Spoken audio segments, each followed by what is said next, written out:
I raised my younger brother. I would work and do sports and do school. So the responsibility of kids for me wasn't anything I didn't already know. My children's father and I had only been together less than a year. Our relationship wasn't strong, and I really didn't see it going anywhere before I had gotten pregnant. So after I had my daughter, we were encouraged to get married. We got married in Vegas, and I just remember being up in my hotel room the day of the wedding. I didn't have anything but me and my daughter in there. It was as if I just couldn't see myself marrying him. Didn't feel right. Shortly after our second daughter was born, we actually moved from California to Arizona.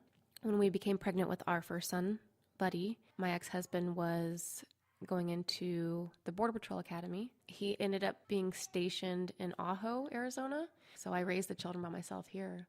Then he said that we needed to have one more. At that time is when my ex-husband broke his back on purpose. I didn't even realize it, but it was close to almost 6 months pregnant before I'd found out that we were pregnant with our last daughter. When he met me, I was still in high school. He had already graduated high school and college and was working in a career. And I noticed right off the bat that he was very jealous. The only happiness that I had was my children, and he knew that. There was several times throughout our marriage he was abusive, physically, mentally, psychologically. He did rape me right after our first daughter. I just remember him at the kitchen sink, and he turns around and he says, "We're getting a divorce."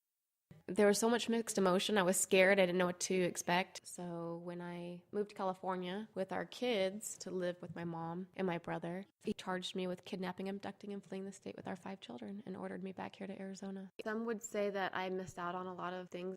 I feel that I already knew who I was. And at the same time, I got to figure out who I was with children. Even now, going to college after getting divorced,